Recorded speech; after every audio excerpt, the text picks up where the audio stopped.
Hello there, I'm Dr. Karen James, a psychologist and energy healer in the UK. Welcome to the Life Made Easier podcast, where you will find ancient wisdom with a modern approach. In each episode, we will be sharing useful information from the world of energy healing. Develop and enhance your energy intelligence to make your life easier in simple and practical ways.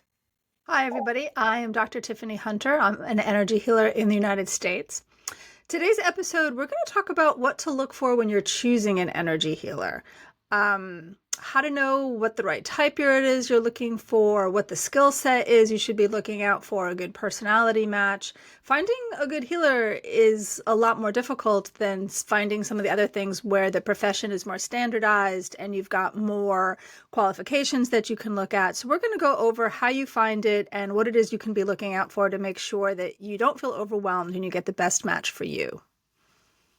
Yeah, and I think our number one recommendation with something like this, as I guess is the case with, many things, whatever you're looking for a service in, is to, if you can, always start off with a personal recommendation. So, maybe ask around your network of people and see if anybody is already seeing somebody. And but also, I guess, being aware that with something like this, there are good healers, again, there are in any profession, but there also are ones that will be a really good match for you, which, may or may not be the same for your friend or your neighbor or whoever. So we were kind of thinking about some questions that maybe, whoever is recommending somebody to you, maybe ask them a bit about how they experience the process of healing with this particular person, kind of how it works. How does it feel to spend time with that person? How does it feel to sit in their office? How does it feel to receive energy from them? How do they feel afterwards, both kind of immediately after sessions and longer term, and I guess most importantly perhaps is what kind of results have they got? What have they felt that person has been skilled at helping them with? I mean, again, a question which might apply to any, I don't know, tradesperson or anyone you might be seeking any kind of help from is, why do you trust that person? Why are you comfortable with that person? Because you're going to be allowing this person into your energy system.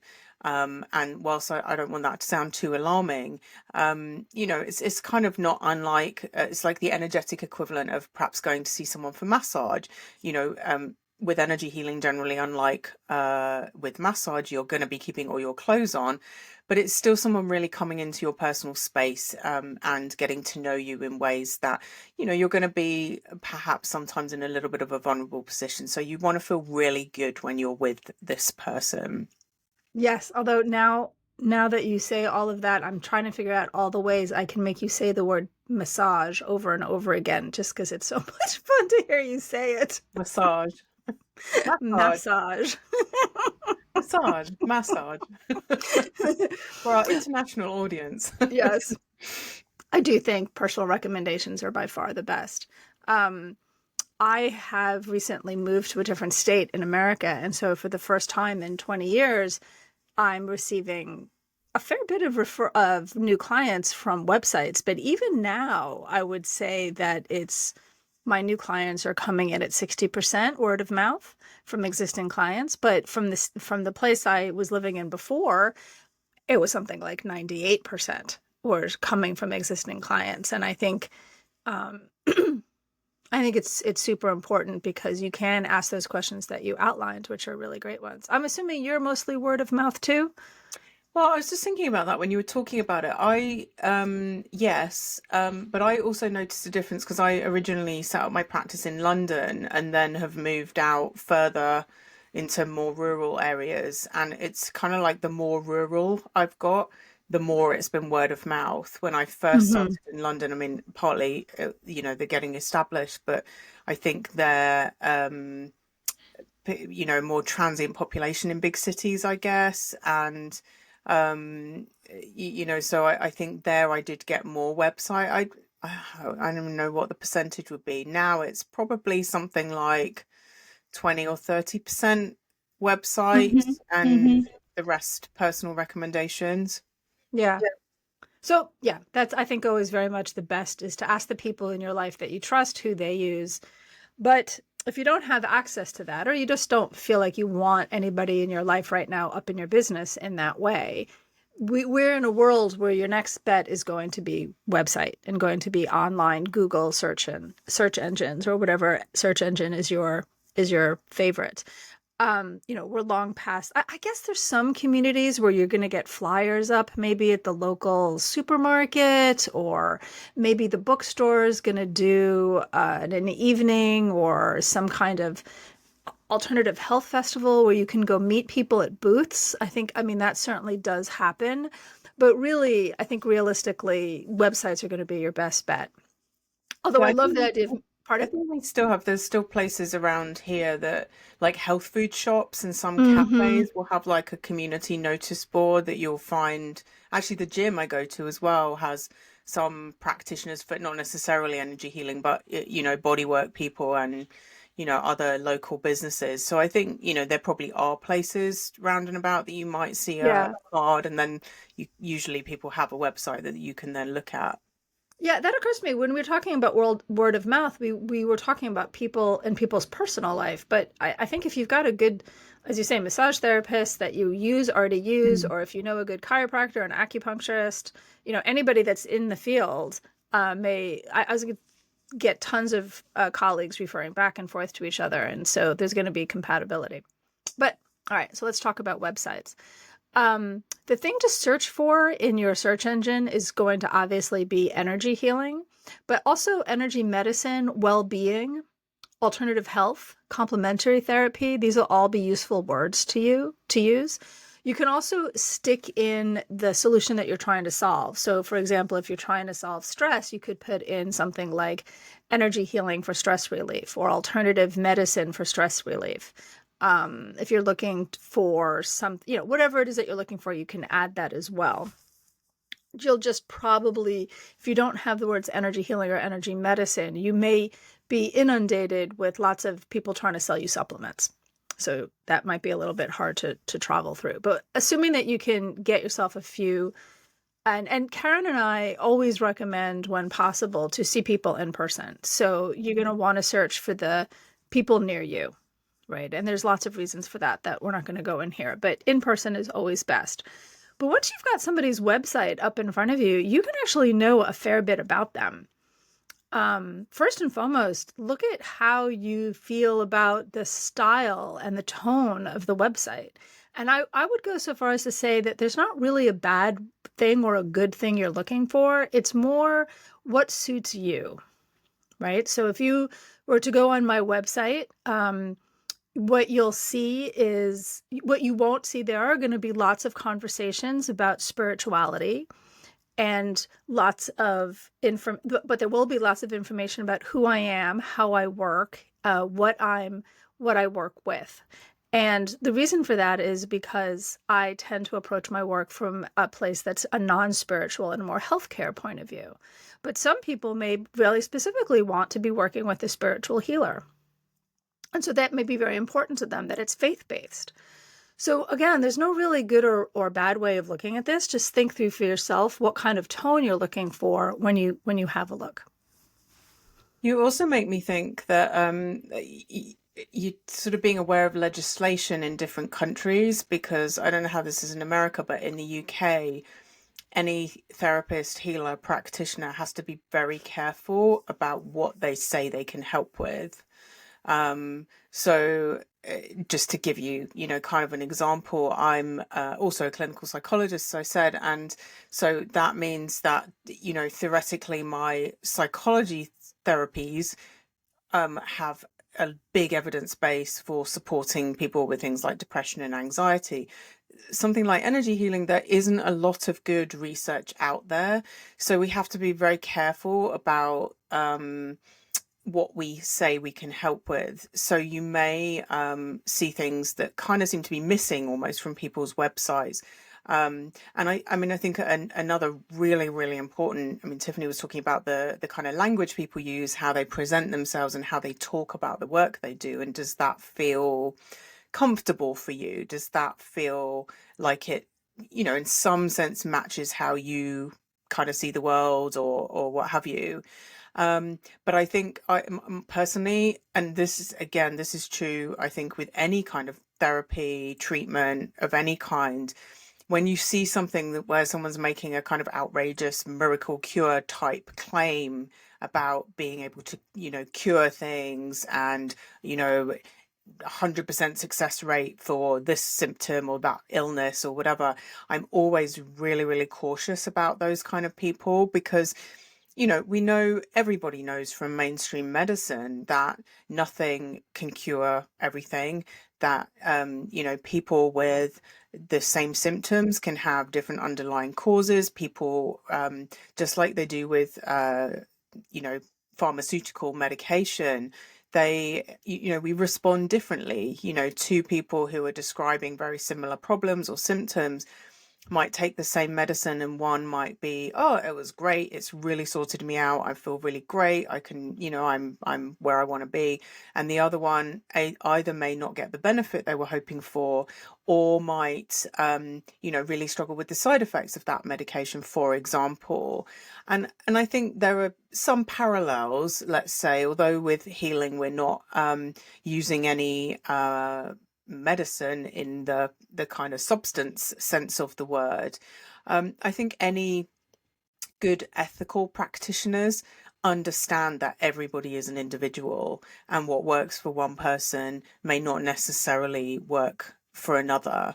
And so I think those are the kind of things that I would really be keeping in mind about sort of, where to where I might be thinking, oh, this feels like a good, well-rounded, balanced website. This person isn't making any bold claims, and with energy healing, I think, there are conditions that people might come with where, we might find the problem they've come with disappears while they're having the healing session, either one session or, a series of sessions.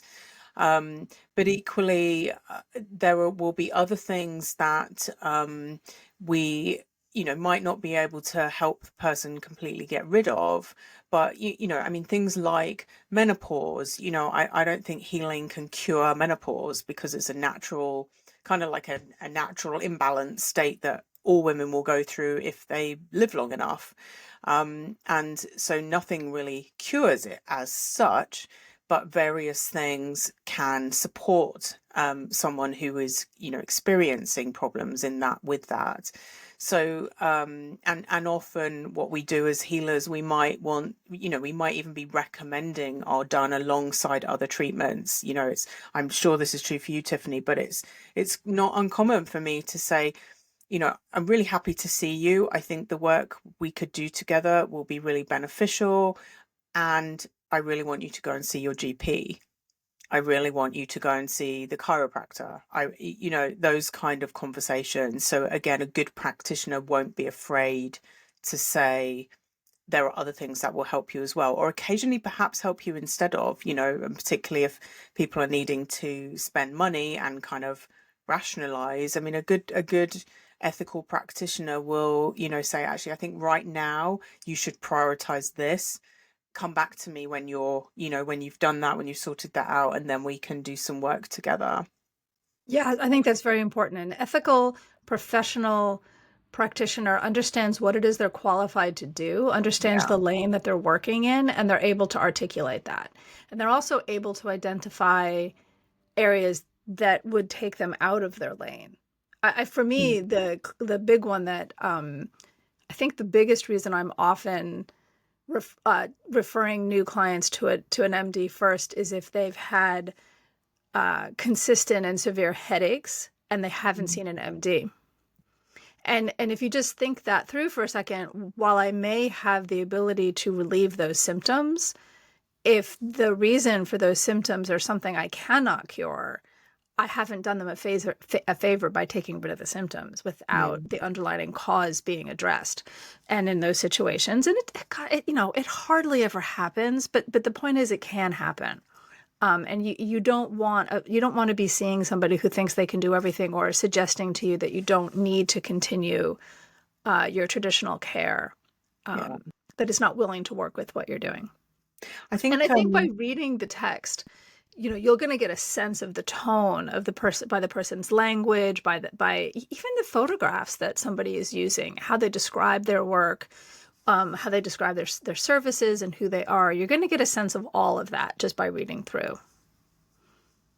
Yeah, I think for me, the other example that's really common is people having cancer treatments. And, I mean, cancer is really a lot of different diseases. It isn't just one disease, but what's happening in your body has some similarities. So it gets all under that umbrella term. So obviously, the possible treatments, the possible outcomes, all of those kind of things are very variable if, that word is used about you. And I mean, I've worked over the years with many, many clients who have cancer, and nearly all of them were having other treatment at the same time. And the ones that weren't were kind of maybe they were in remission, or they'd just had surgery and now they didn't need any more treatment of any other kind for a while, or, or very occasionally kind of towards end of life. I think energy healing can be really supportive for those different reasons.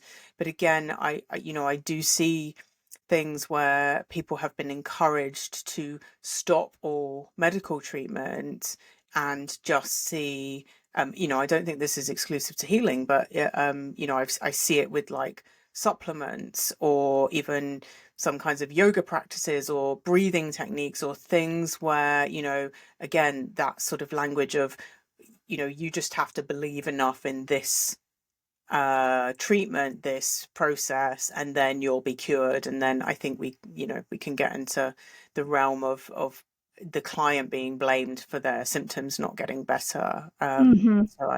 But I mean, I feel like that's a topic for another podcast, but um yeah. And I think the other thing for this bit is look at online reviews, see what Yes. people are saying. I mean, obviously be aware that often you get the one disgruntled person who might, leave a review, but there should be ideally examples of a number of different people, and kind of the reviews where the not just like on the website I'm just quoting something my client said, Mm-hmm. which obviously, hopefully good ethical practitioners are using genuine examples, and most are. But look for places like Google or wherever, where it's going to be an independent review. Yes. So once you feel like you've got a few websites that you feel good about, like these could be possibilities, give them a call. Most professionals will be happy to speak with you on the phone for, as long as you've got questions for them. And some of the questions that you might want to ask them is what you can expect. Certainly what you can expect in terms of results, give them 50 words or less what you're looking for. I expect to get a somewhat vague answer to that, but it should also be a sensible answer to that.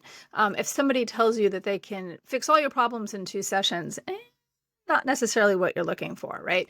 Most professionals are going to say the standard answer that we're all aware of, which is, well, it's really hard to estimate that if I haven't seen you. But, and the but is where the sensible answer comes. I do expect results. I do expect you to be feeling better and get results within 3 sessions, which is what I say to new clients. Now, that doesn't mean that we're going to be fixed the job, but at the end of 3 sessions, maybe 4, there should be enough relief and a sense that in your own experience, you can justify continuing to come back for your time and your budget. And most healers can tell you an idea, if you give them an idea of what you're looking for, where they fall within that. So to give you a guide, but not necessarily a promise, if you see what I mean. Yeah, and I think that's where it also can be quite individual, because depending on what someone might say to me on the phone, I mean, like you, I have a general 3 to 4 sessions is a good number to have really given it a good go, to see what kind of impact it might have, to get a sense of what we might be able to do together. And sometimes that's enough, and people come for 3 to 4 sessions, they feel great, they're like, yeah, I'm good for now. And then I maybe never see them again, or I don't see them for a couple of years, and then something else crops up that they want some help with. But realistically, if you've got longer term problems, or bigger problems, if you like, it's likely you will need more sessions. But I would agree with you, Tiffany, that there should be some sense of like, I have a sense of how this is helping, how Mm-hmm. this is supporting what you know, and also I suppose the other part to that is if somebody has an ongoing challenge, which might be like a serious ongoing illness, or could be something like, I've done quite a lot of work over the years with people caring for somebody who's dying, for example. Now, that isn't going to just go away. That's not something we're going to be trying to fix, but we, might, and somebody may need some degree with, perhaps varying degrees of frequency, ongoing support kind of through all the stages of being in that position. So it will be very individual, but I would really agree that you want somebody who you have a sense that isn't just trying to either sell you loads of sessions or claim that they can just completely solve all your life problems Mm-hmm. in kind of one or two sessions. Yeah, and at the same time, they should be able to give you some structure for what to Yeah. expect, and that includes information about what to expect when you walk in the door. The things that come to my mind when I talk to new clients is to explain on the first session, we're going to fill in some forms, we're going to talk a little bit. I give new clients the choice if they want to do just talk. And they don't want to get on a table. They feel more like they're in a fact-finding mission and they don't feel quite comfortable doing that. Or some people just want to walk in the door and get on as soon as possible. And then we're just going through the diagnostics really fast. Um, I charge the same for both those people, so we can also mix and match. But to get a sense of, when you come in the door, you're going to be on a massage table. You're not going to have to take off any clothes. Those kinds of details, so that you have some idea about what to expect in the process. Is there going to be a machine involved? Is there a biofield involved? Are there supplements involved? Those kinds of things before you walk in the door can be helpful. Are there going to be additional costs that I'll incur when I walk in the door? Or is the fee that you're giving me for the whole experience? These would all be appropriate questions, including things like just confirming that they've dealt with the thing that you're walking in the door for. Have you dealt with this before? What's been your success rate with that? Nobody, no real professional can tell you they fix everything with 100% success rate, with the same success rate across the board for everything they do. There's absolutely, if you called my office looking for me to help you with your tinnitus, I would say, it's a 50-50 shot if I can help you. If I can, we'll know within 2 sessions, but it's a 50-50 shot if I can. It is not my forte. If they need to be able to answer questions about that for you. I'm curious if you do tinnitus. Do you work with tinnitus, Karen? I can't say it's something I would either describe as my forte. Yeah, not my Yeah, I forte. think I think it's something, yeah, which certainly if there is a way to really consistently help it with energy healing, I have not yet found it. Me too. And Right. if So, there's any so energy healers listening to this, yeah, let please us get in know. touch. We would love to know. Yeah. Yeah, what techniques are you using? Yeah, so they should be able to answer. This is what I've been really had great success with. This is what I haven't. It's a little hit miss. Depends how desperate you are. We can give it a go. You Yeah. know. And also qualifications and licensing. What licensure are they working under, and what are the qualifications that got them there? Those are also very appropriate questions to ask somebody. Yeah, and you might also have questions about confidentiality. Are there, I mean, I don't know if this is the same in America, I'm guessing it probably is, but generally in the UK for adults, it's essentially everything should be kept confidential, and the only exceptions to that are, I guess, one, you may, your practitioner may well have some kind of professional supervision in place, in which case, they may be discussing people they work with, but that should be done in a way that isn't kind of revealing lots of personal information, contact information, or that kind of stuff about somebody. But otherwise, the main exceptions are, certainly in the UK, we are required by law to inform somebody if someone is basically talking about something that puts either themselves or someone else in fairly immediate serious harm. Yeah, So we yeah, have similar things. Our confidentiality regulations, they're called HIPAA and they're federally mandated. right. But what becomes more problematic in the states is that many that states all have each individual state has So, different licensing. So I spent 20 years in California, and there is no licensing there for energy healers. So all that was required of us was to put on our advertising, marketing, and website materials the statement that I'm an unlicensed practitioner, and there's a whole verbiage around it. So there needed to be an acknowledgement of that, but that was all that was required. So because of my background and my ethics, I chose to have always chose to run the practice via sort of like a cross between the American Medical Association and the psychological folks, and did informed consent and practice policies and a HIPAA form and things like that. But that was entirely voluntary.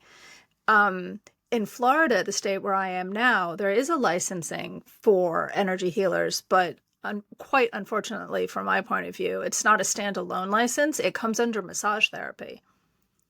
So in order to work as an energy healer, and increasingly there you need to have a massage therapist's license. And the reason I say that's unfortunate is because there's many needs of massage therapy that are not relevant to energy healers, but there's also needs for to regulate energy healers that are not actually being addressed with the massage therapy license. So this is why I feel very strongly that we should pull that out of there and have a standalone license.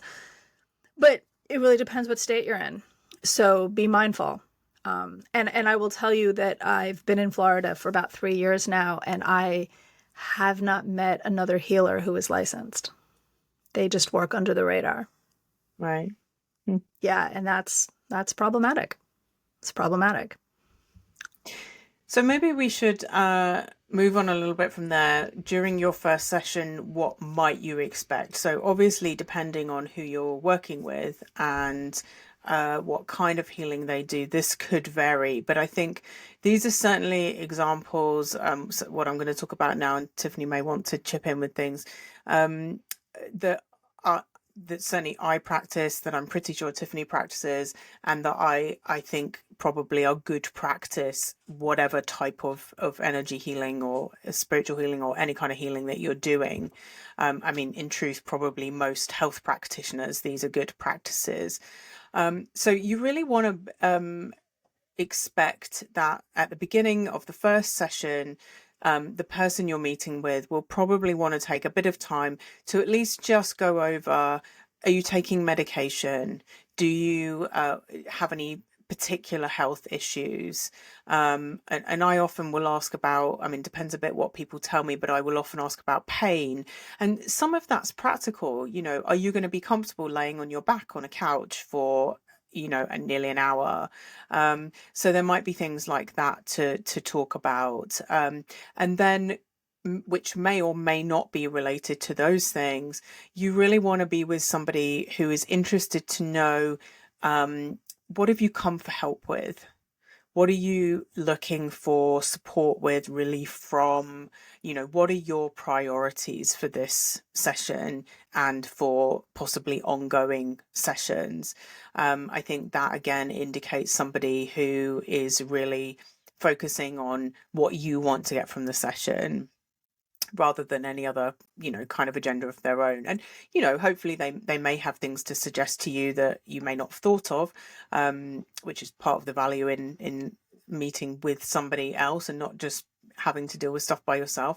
But it really should be led by you and what you want to focus on. And I mean, I have clients sometimes who have specifically said, I don't want to talk about that topic. That's not something I want to work on. I know it, isn't quite in balance right now, but it's not something I want to go with. I'm just here for this problem or this problem. And that's fine, and at some point we may have a conversation about that at some point it might be helpful for them to think about that other problem. But I will always do my best to kind of work within the limits of what somebody is comfortable with, and a pace that kind of works for them. And in that sense, I think feeling those things can help you to feel safe and comfortable, and like someone is really collaborating with you, not working with you, alongside you, not on you or bullying you in some way. Yeah. So yeah, somebody who's really following your lead Hmm. and somebody who you feel really can wrap their head around what it is you're asking for. Even if you're not 100% sure, it's completely acceptable answer to say, I just want to feel better. I couldn't even tell you how. Right? As long as somebody that feels like they really understand what you're saying. And I think most importantly, has some means to revisit that. So, because if you're not being specific about what it is your goals are, then it's very hard to track whether or not it's working. Right. So, even if it's just, hey, you were sleeping, you had your pain was at a level 7 of 10. Where are we now? Oh, we're down to a 5. Fantastic. Okay, we're going in the right way. Right. Somebody who has their eyes on what the goal is that you guys are working on.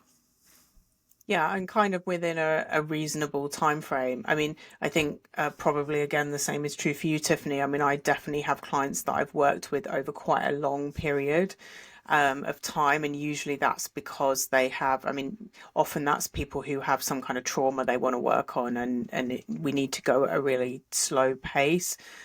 Or people, as we were saying at the beginning, about who may have a more long-term health problem that is something which probably in itself isn't going to get cured, if I can use that word, but may need some ongoing support. I mean, a really great example, I have a client at the moment who is desperately waiting for a knee replacement operation. Now, I wish I could, but I have not found a way to replace cartilage in a knee. And, but also, she is very clear that coming to see me, she sees me once a month, coming to see me really helps her deal with the pain her body is in. So and she'll come and see me after the surgery to help support her with the recovery. But we're not in a position where, and she's, because of the way the healthcare system works in the UK, she's been waiting quite a long time for the Mm-hmm. surgery, and it's got kind of progressively worse, as you would expect, with a knee needing a replacement. So that there should be a kind of ongoing conversation, I would say, about where are we at?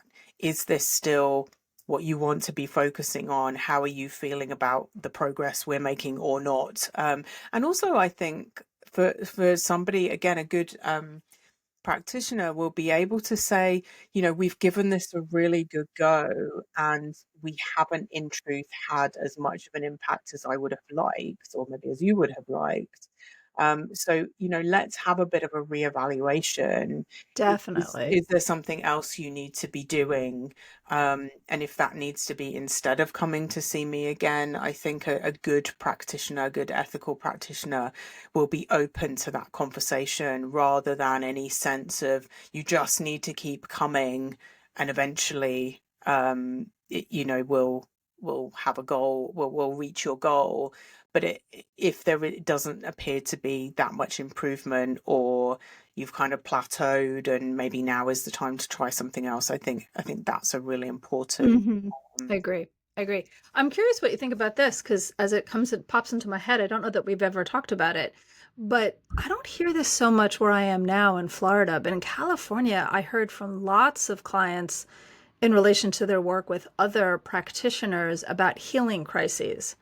This Mm. idea that things are going to get worse before they get better, and they called a quote unquote healing crisis, and that was actually seen as a sign of that intensity of how much things are working and how you're really getting to the nitty gritty of it. And that's something that I've always felt really uncomfortable with. I think that I mean, if you've got somebody that you're working with that's a little like a soda bottle that's been shaken up, the worst thing you want to do is take the top off all at once. And that to me is how I've always interpreted what a healing crisis is. Like, I guess in the bigger picture, you could argue that, oh, great, it's, we're getting there, but I just don't think it's good for the system, the physiology, and I don't think it's good for the identity to do it that way.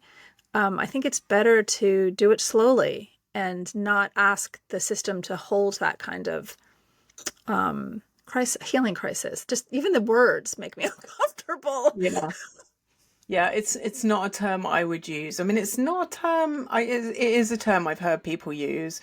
I think my version of that is I will often say to people, we don't need to take a sledgehammer to this. Yeah. I think Yeah.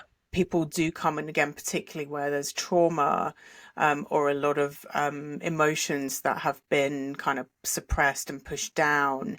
There can be, a lot of fear, very understandably. There's a reason why we push those emotions down, because they're often painful or can be overwhelming or difficult to come to terms with for some reason. And so that more emotional work, if you like, I think can feel for people quite scary, like I've got this whole pot of stuff and I'm gonna, like, that expression, taking the lid off the can of worms, kind of. I can't remember exactly quite how it Hmm. goes, but and I think there are absolutely ways for most people to just pace it, to do a little bit at a time. I mean, I suppose my slight, I don't know if it's an exception to that. I think there are occasions we live in a world that, for the most part, encourages us to not feel our emotions. We have other topics, we're podcast topics on this, but so I think there may be occasions where something comes up in a session that can lead to a realization or a more intense feeling that might leave people temporarily feeling a little bit um like they need to just go and stare at a wall for a while, or they need to you know really just ideally not have to go to work after the session, that kind of thing. And I people will often, as they leave, I will say, be gentle with yourself, and I really mean that, Hmm. because I think there has been a degree of kind of moving things around in your body and your energy system, but I don't think it should be really overwhelming.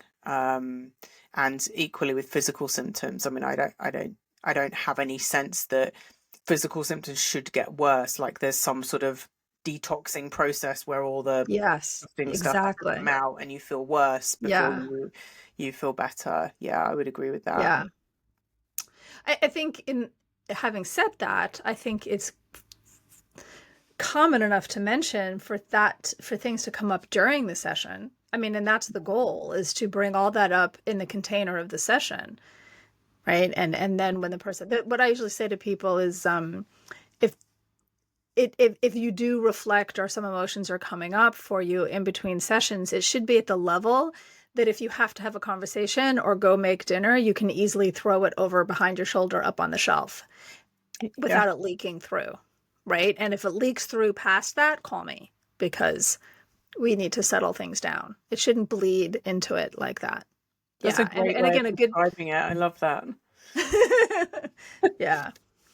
I think Um, actually one of the things you remind me, because I've been doing this a very long time, but when I used to work completely as a clinical psychologist, one of the things that I sometimes found a bit difficult about sessions and wasn't really sure how to help people with this is there could be a sense of, I've just been through this kind of emotional ringer because I've been exploring all this stuff, and now I feel completely kind of wiped out, wrung out kind of feeling.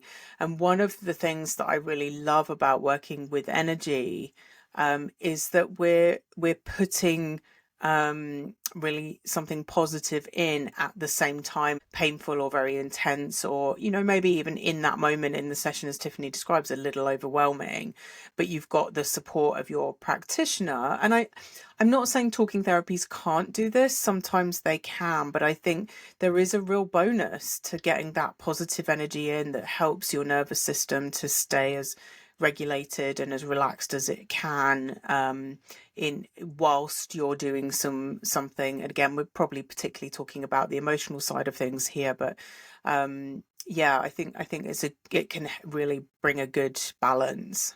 Mm-hmm. Mm-hmm. Um, just back to the ongoing evaluation and the long-term expectations for working with somebody. I think we've said it, but just to say again, there should be no pressure to do more sessions, and certainly not being guilted into it. And if you're feeling like you don't understand the value of this, then you're probably right. If Yeah. you've given it a good go and you're not sure about it, you're probably right. I mean, for most situations, you're going to need to give it a few sessions to see and to get some traction. The image I use with people usually is that it's kind of like pushing a car from a standstill. In the beginning, you need more frequent consistency to get that car going, to get the work going. But after fairly soon, the car's moving on its own. And then sessions can become less frequent. But trust your gut on that. You know when you feel better.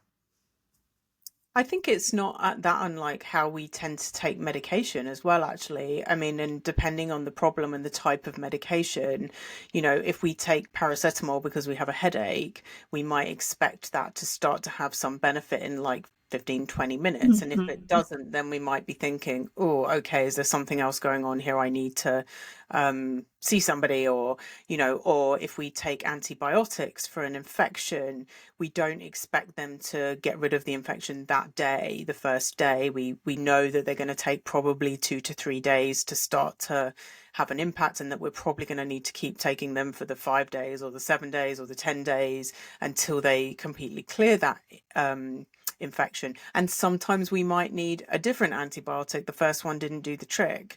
And then there might be other medications we take. I can't think of one off the top of my head, but that we wouldn't expect. We might know we're going to need to take kind of for a few weeks or maybe even a little bit longer. Antidepressants are Yeah, notorious for that one. yeah, Yeah. yeah. So I think we're used to giving a treatment, depending on the treatment and the problem, at least a little bit of time and a repeated dose, probably, at least for hopefully not too long a period of time. But also, I mean, I think, I don't know, maybe straying off topic a little bit, but I think there's something about, finding someone who is happy to work with a frequency which feels good for you, and that can be Mhm. flexible. So it maybe there are times when you feel you're very happy and you want to do weekly sessions, and then other times when maybe you come once or twice a year, or you come Mhm. every other month or once a month, or that you can be flexible in that respect, and that your practitioner is willing to support you in that, depending on where you're at with the healing you're looking for and the problems you're needing help or support with. Yeah, I really like your example of the taking the pain medication, the Mm. paracetamol or similar, because I think on the one hand, finding an energy healer for yourself can feel a little overwhelming and a bit of a mystery because there is not good standardization. It's not very common in the world. So it can be a little bit intimidating. But I think the point that you're making and what we're trying to say is the skill sets that people are using to choose other things are applicable here. Yeah. There's things to look out for that you want to make sure of, but but you know how to do this. And, And most importantly, when you feel better. yeah, and you also know if you feel comfortable or not, and if you Mm-hmm. have any sense of uneasiness either about the person or how comfortable you feel being around them, or just whether this course of treatment is actually helping you. I think so. I think if we send people away with nothing else from this conversation, it would be, to I mean, it sounds a little bit trite, but trust your instinct, because Yeah. you, as Tiffany said earlier, you probably are right. And you can try it once, try it a couple of times, and then if you're thinking, I'm not sure, look for somebody else or try a Yes. different Yeah. type of thing. Yeah. Yeah. Well, thanks everybody. Drop us a note if you've got any comments or further suggestions. It was good talking to you. We'll see you next time. Bye. Bye. Hi, I'm Carol Smith, the producer of the Life Made Easier podcast. We hope today's episode gave you some meaningful tools and takeaways to help make your life feel a little lighter. You've reached the end of this episode, but not the end of the ways that you can support us. Please subscribe to us on your favorite podcast app, follow us on social media, And check out our Patreon for extra content and ways you can go deeper with us. There's also a whole library of episodes waiting for you to help increase your energy intelligence. Take care, and we'll see you on the next Life Made Easier.